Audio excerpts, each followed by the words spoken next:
Hello everyone, and welcome back to another episode of Flawless Fatherhood. In this episode, we will discuss something I like to call the ultimate child support hack. Yes. Now, first let me say off top that I strongly endorse all unwed fathers to go out to the courthouse and initiate a petition to establish paternity en route to requesting a custody order. Okay, that's first and foremost. You need to do that. It's nothing you need to be intimidated by. It's the first course of action that she should and every unwed father should take as it pertains to child care and timeshare that you're trying to get with your child. So I need to make that understood first and foremost. But for those that want to do things a little bit different, this situation might be right up your alley. So we're not going to waste too much time. We're going to get right into it. Okay, now I'm going to try to keep this as short and sweet as possible. If you have any questions, concerns, hit the comments. I'll be there. Now, have a little discussion out of the blue with the mom. Be like, I wonder how much it costs to take care of the kids, each year. I know they probably cost a lot of, money or whatever this now. Maybe not that much, who knows? They cost like $1,000, $2,000. Well, how much do you think it costs? Just normal conversation. I don't know if you live together, if you're out on a date, or if you're just moseying around, you're at the park, whatever. You're setting the groundwork here. And so, I was thinking, I think I'm gonna probably get an account. I would like to see how much money it take or whatever, and just get an account, probably put a little bit of money in it and see how much money they spend on them per year or something or whatever. Now, what you're doing, you're just planting the seed. Just planting the seed. And I know you're like, oh, hey, wait a minute. You're talking about this a child support hack. I want to get out of child support. Stay with me. Stay with me. Okay. So again, you just laying the groundwork so it just don't come out of thin air. Use your own verbiage. You got a slick tongue. You had a slick tongue when you first met her, and you want to get in the bedroom. So use that same slick tongue to be able to lay this groundwork to where it doesn't come out of the blue. You'd be like, hey, I wonder how much it costs for, child support. I mean, how much it would cost to take care of the kids. I wonder how much their expenses are per year, something like that, right? In your own words. But the first thing you want to do is open up a bank account. You'll open up a bank account as you as the primary and the mother's the secondary. And you'll nickname the account. Put a nickname on the account. It could be finances for Timmy or finances for little Angelica or whatever the kid's name. But make sure, it kind of it have the name, the purpose to what that account is for. You don't want to name it child support because again, it give you that feel or may give her the feel that, oh, you're on child support. That's why I say you got to preface this thing the right way. So it doesn't come off like that. You really trying to find out how much money you're spending per year or something. So, and this is not trigonometry, people. Just stay with me. So you open a bank account, you nickname the account, whatever name you see fit. Now, with this account, you would have a check card and the mother would have a check card. Both of you have access to the account. Okay, but it's your primary, so you'll be the primary. Make sure you're not putting her as the primary. That's a no-go. So both of you guys got a check card to access this account. Now, the next step is depending on where you're at financially. You could put $100, $200, $300, $500, whatever per month into this account. Me, myself, if I was to do it this way, I'd did $200 a month. $200 a month. But the thing is, you don't put that money in the account. What you do is you write a check or a money order. May it be from Amstot, or may it be from 7-Eleven or Western Union, and you get that money order and you fill it out. $100, $200, $300, whatever it is. And you write it out. Pay to the order of, and you write your name, then her name. And the reason I say do that is because it'll show either one of you can can go and deposit the check. This is not about cashing the check. This is about going and depositing that money order or check. So, and it don't feel like you're paying her, because she might see it as if you're the purchaser and she's paying to the order of her, so it give her the fact that maybe it's her money. Don't do it like that. So you put your name and her name, and at the bottom you also be the purchaser and write the purpose down there, right? Of child finances, or child finances, or finances for, the name of the child, or something like that. In the little memo part, she'll cash the check or money order, deposit it into by deposit it into the account, never cashing it, all deposited into the account. Do this every 30 days. May it be towards the beginning of the month or towards the middle of the month, but make sure it's consistently every 30 days. You don't want it every 45 days and one time this every 30 days. And you want to do it consistently every 30 days, preferably to the first of the month, because that's when things kind of pop off, right? So you do that. But remember, no cash. This is not about cash, because this is about a paper trail. You don't want to give cash, because if you're not paying, if you're not paying it with an intention attached to those finances, to where you can show it's finances for support, the courts will see that as a gift that you're giving that you're giving the mother, not that it's going towards child support. All right. So remember that no cash under no circumstances. Always go out and get a money order. Hell, money orders are free. No excuse for that. Money order or a check if you're into checks. Make sure you take the receipt, that little back copy off, or that bottom copy off, once you give it to her for her to go deposit into the account. Make sure she deposits into the account every single month.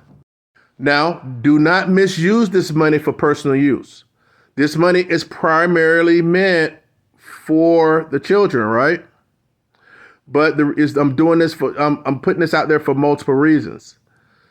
So once the money is out there, you're going to use that money for the children, right? Some of your personal money and some of this money that's been put up per month. And she's going to use some of her personal money, and she's going to use that money that you put in there for the child for the child or children as well.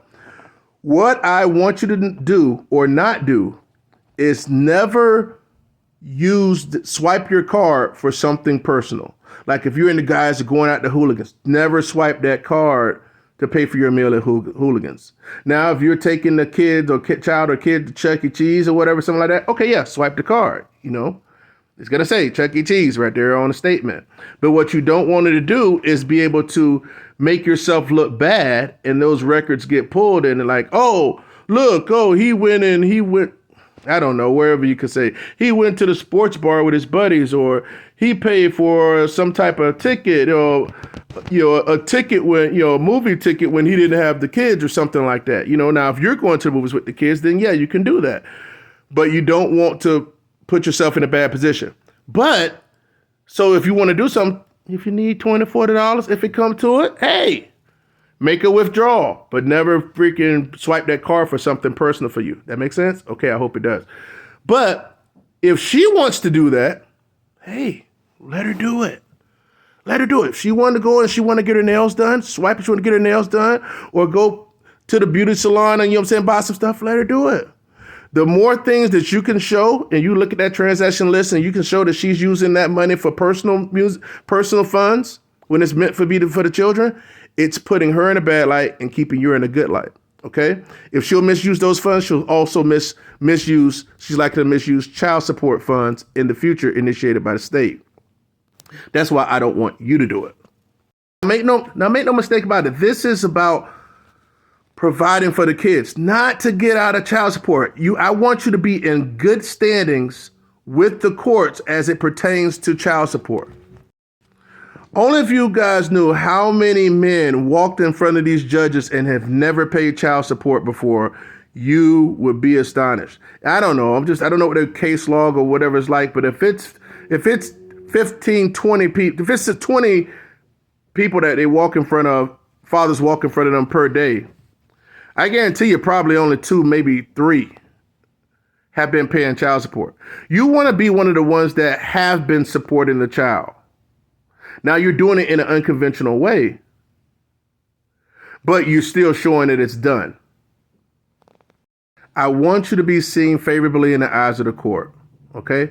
By showing that you've been paying child support and also being an active father and making sure that you smash the best interest of the children's factors that I've been pushing forward on the channel, smashing as many of those as possible, being hyperactive with the children, taking care of day-to-day routines as much as possible, you'll have a way better chance of getting 50-50, and you'll have a better chance of not paying child support in the future.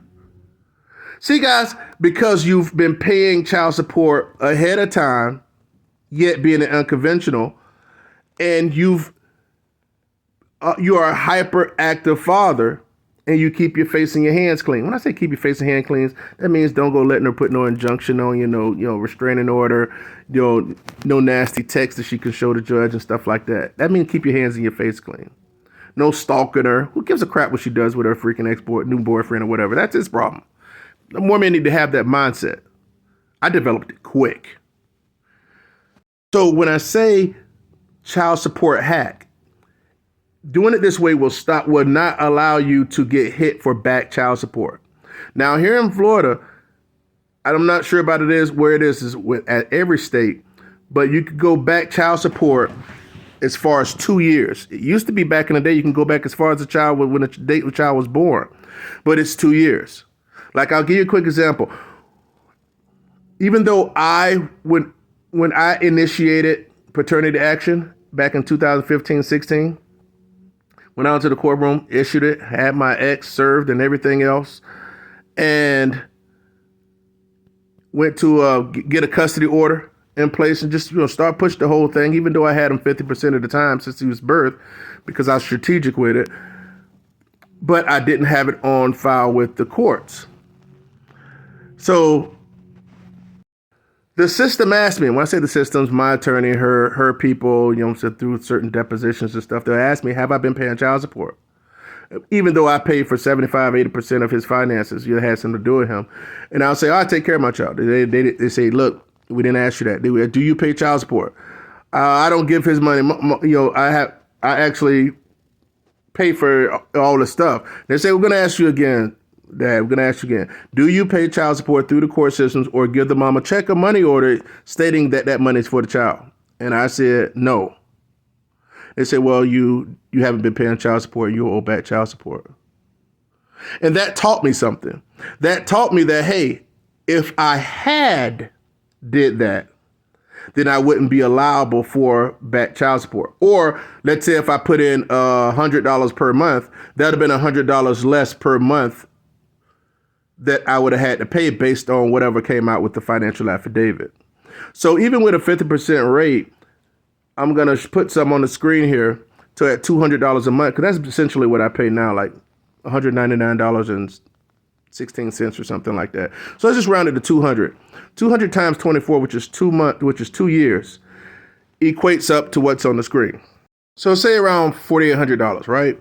$4,800 is what I was accountable for, and they said I owed around about that. It was very close to $5,000, and that I was accountable for child support.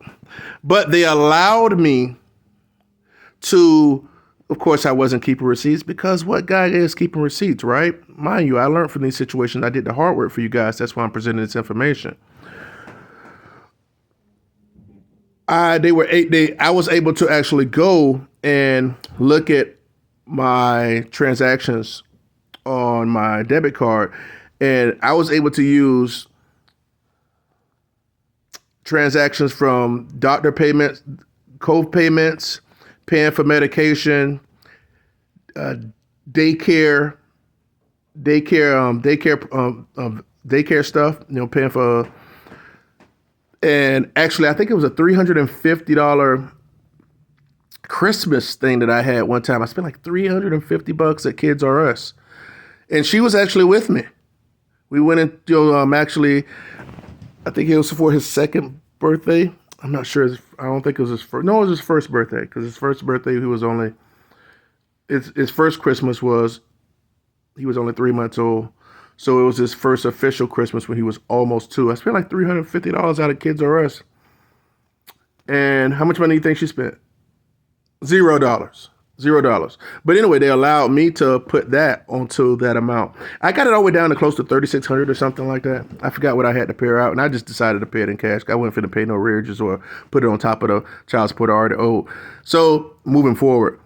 So I'm just letting you guys know that if you do things like this and you stay within the walls of being able to show, hey, you're paying child support, although you're paying it an unconventional way. I hope that makes sense to you.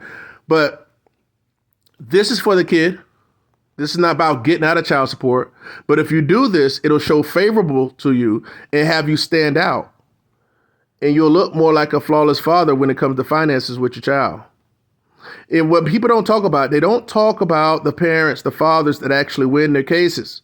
Because those guys that win their cases, they don't share how they won it. Because they're stingy. And people are not in the business of helping people. So that's why I'm sharing these experiences with you guys. Again, I'm not your attorney. This is not legal advice. But what it is sound practical advice. And it's hardcore wisdom that I've acquired. Coming straight from the horse's mouth and things I've heard. And that's how I can get you. This country was built off of loopholes, people. And it's loopholes with everything. So find the loopholes and make the loopholes work for you. Okay? So in closing, get a checking account. Open a checking account. Check card for you. Check card for the mom. Put in X amount of dollars per month. Not you put it in there. You get a cash or money order and give it to the mom. For her to deposit, not to cash, to her to deposit into the account. Remember, no cash. Check or money order. You keep the receipts and keep an eye on the transactions. Do not swipe for personal use, but you can pull money out here and there if need be. Where else are you going to be able to access child support? Where else can you access child support as it pertains to finances in a situation like this? When you're paying it to the court, you can never access access that money. But doing it this way, you can access the money. So it's kind of less painful, even though it's putting you in a good light and is less painful financially. So I hope that makes sense. Be crafty, be smart. If this is for you, it's for you. If not, do it a different way, or do it just go out there to the courthouse and initiate the paperwork. Man, it's not to be scared about. I'll be honest with you. You guys sit up here and you're telling me, oh, I just get the kid when she says I can get the kids. I'll be honest with you. I don't respect that. I don't respect it. I'd rather have my kid 4 to 6 days a week, a month, uninterrupted time on these days than she tells me when I can and can't have them. That's a crock of mess right there. I would never go for that, and you shouldn't either. So let me know what you think. This is a child support hack that I know would work. Move forward at your own discretion, but you got to be crafty.